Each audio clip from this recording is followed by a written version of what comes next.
Good morning, students. So today we are going to discuss ionization enthalpy and factors affecting it. Sometimes we use word ionization energy also, so they are one and same thing. Latest word which is decided and is used is enthalpy. So we are going to discuss ionization enthalpy and factors affecting it. Now, first of all, what do we know by ionization enthalpy? Ionization enthalpy is the energy required to remove an electron from an isolated gaseous atom. So these two words are very important. First, our state of the atom should be gaseous state, and second thing, it should be isolated, it should be alone, only single atom should be there. Okay, then whatever energy is required for taking out one electron, which electron? Outermost electron, that energy will be termed as ionization enthalpy. And since we are withdrawing first electron, so it will be termed as first ionization enthalpy. Okay, now it is denoted by delta H I. I stands for ionization. It is just to say that which type of energy we are saying. So we write delta H I. So this is the reaction. This was the atom in its isolated gaseous state, and we gave some energy, and there was removal of an electron and formation of a positive ion. So energy required in this case was ionization enthalpy. Okay, and which is ionization enthalpy? First ionization enthalpy. Now how to express? Its units are kilojoule per mole. Okay, its units are kilojoule per mole. Now if we have to remove second electron from the atom, then first of all there should be removal of first electron, and then from the positive ion we have to remove the second electron. Okay, so energy required to remove second electron from the positive ion is known as second ionization enthalpy. Okay, so this will be the equation. We have to take this positive ion in gaseous state, in isolated state, then it will form bipositive ion and one electron will be removed. This is called bipositive or dipositive also we can say. So this is formed. For this equation, energy required is, for second equation, energy required is second ionization enthalpy. For this equation, energy required is first ionization enthalpy. Okay, now when we study this ionization enthalpy, then what all things we can conclude? Two things we can conclude. Very first thing, since energy is to be given so that there is removal of electron, so given energy is always positive. Okay, so it means ionization enthalpy value is always positive. Second thing, second ionization enthalpy value is always higher than first ionization enthalpy value, and so on. Why it happens? Now see, when we talk about second ionization enthalpy, then we talk about the removal of second electron, and that electron is to be removed from a positive ion. Now we have done, when there is formation of a cation, then its size decreases, or in other words we can say attractive force of the nucleus increases. So if attractive force of the nucleus increases, then it will require more energy for the removal of electron.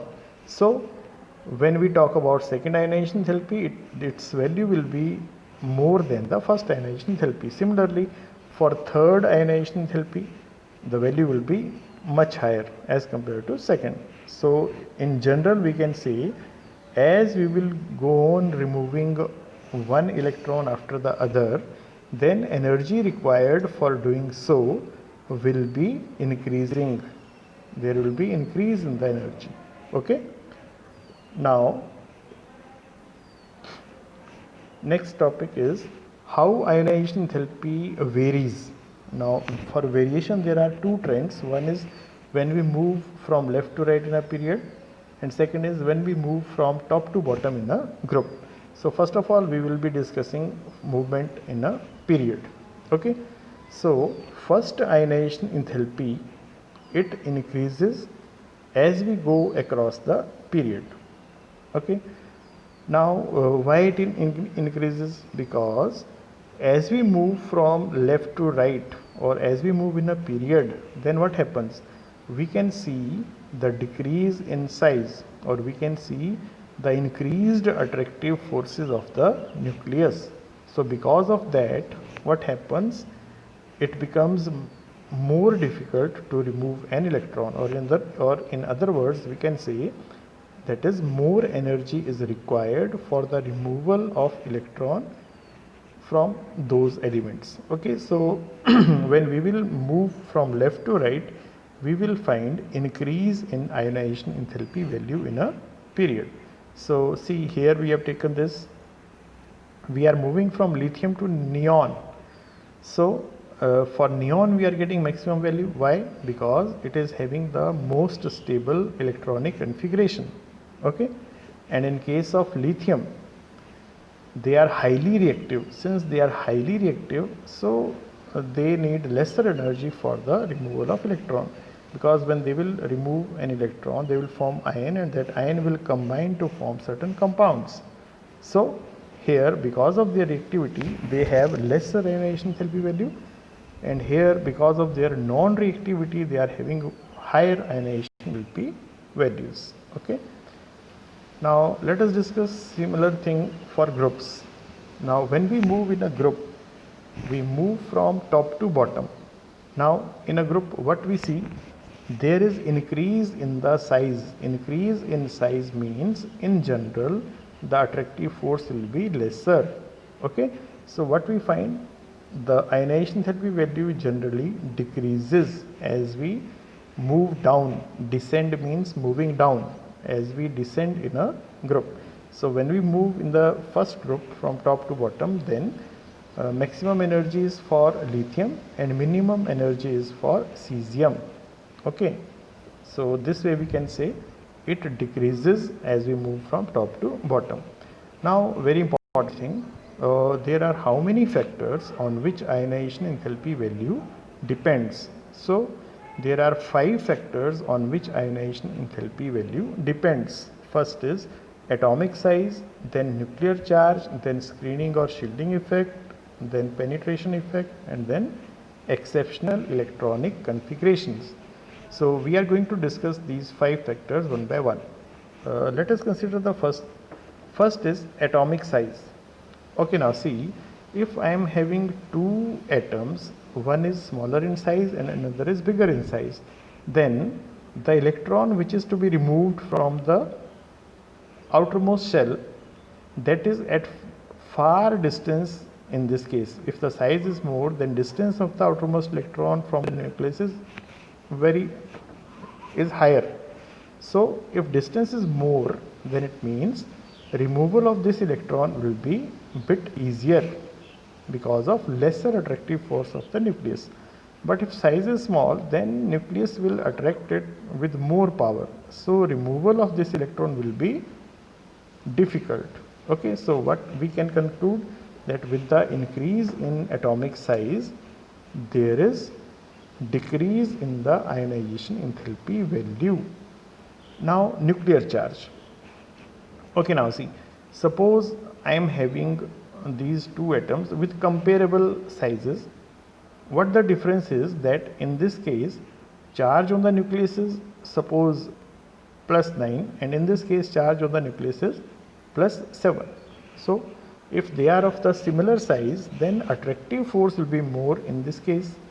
So electron will be more strongly attracted towards the center. So what will happen? Because of this, because of higher nuclear charge, attractive force will be more, and if we want to remove this electron, then more energy should be given. In this case, attractive force will be less. So if we want to remove this electron, then lesser energy is required. Okay. Okay. Now let us come to screening or shielding effect. Okay, now see, what does it mean? It means that this is our nucleus, and this is the electron in the outermost shell which is to be removed. Now there is presence of these many electrons in this area. There will be presence of electrons. They are called inner electrons. Okay, now these electrons will act as a shield, and if they are acting as a shield, then they will protect this electron from the effect of this nucleus. This nucleus has to attract this electron towards itself. Okay, now when these electrons will come, then what they will do? They will act as a shield, and this electron will not feel that much attractive force. Okay, if it is not feeling that much attractive force, then it means it can be removed with a lesser energy. Okay, so this is called shielding effect. Now shielding effect order is this: if we take s electrons, then they will act as a very good shield. So what does it mean? It means, and why is this order? You have seen the area, right? Area diagrams, or how to represent the orbitals. S orbital is spherically symmetrical, p orbital is like this. In case of d orbital, there are 4 loops, and f orbital is having more complex shapes. So what we see from these shapes? We can see that as we move from S to F, there is increase in the area. Increase in the area means, since orbital can occupy 2 electrons only, okay, so if 2 electrons are present here, or they are present here, or they are present here, then in this case what happens? In this case, area is too much. Those electrons may be present at a larger area, so electron density will be low. Electron density will be low means they will act as a poor shield. In this case, electron density will be more, so they will act as a better shield. So shielding effect order is this. Okay, now let us move to the next. It is penetration effect. Now penetration means, just like this is an atom and this is the nucleus. Here suppose it is S, this is P, this is D, this is F. Okay, so if I have to remove an electron from F, then it means it is at a larger distance from the nucleus. And if I have to remove electron from S, then it is nearer to the nucleus. So what does it mean? It means that if I have to withdraw electron from S, then I have to give more energy, because this electron is more strongly attracted by the nucleus because of less distance. And if I have to remove electrons from F, then I have to provide lesser energy, because this electron is at larger distance from the nucleus. Okay, so this is called penetration effect, and its order is this one. S electrons will have more penetration effect, then P will have more than D, and D will have more than F. Okay, now comes to exceptional electronic configurations. Now see, we have studied earlier half filled and fully filled orbitals are extra stable. So what does it mean?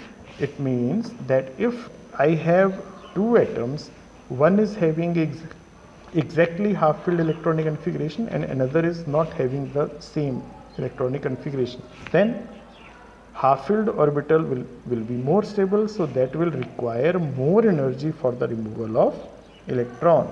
Okay, so they will have higher ionization enthalpy values. Now there are 2 exceptional cases.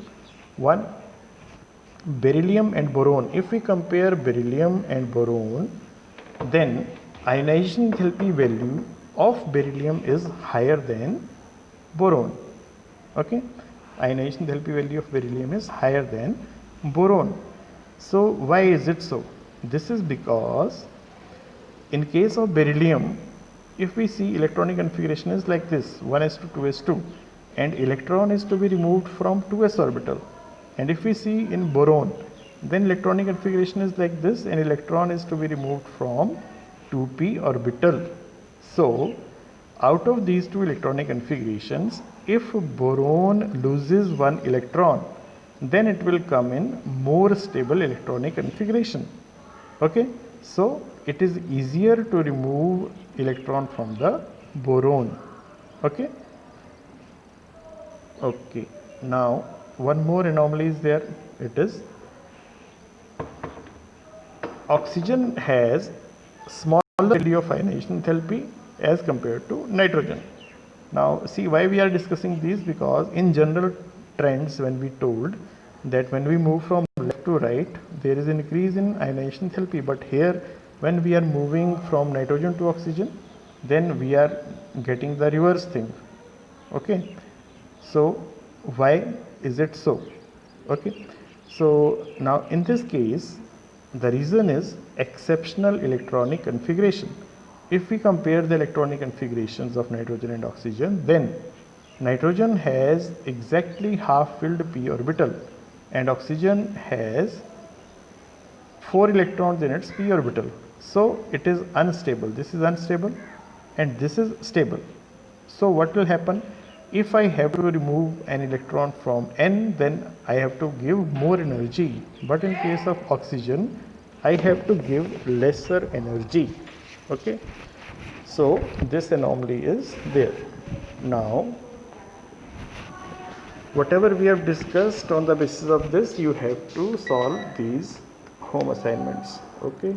Thank you.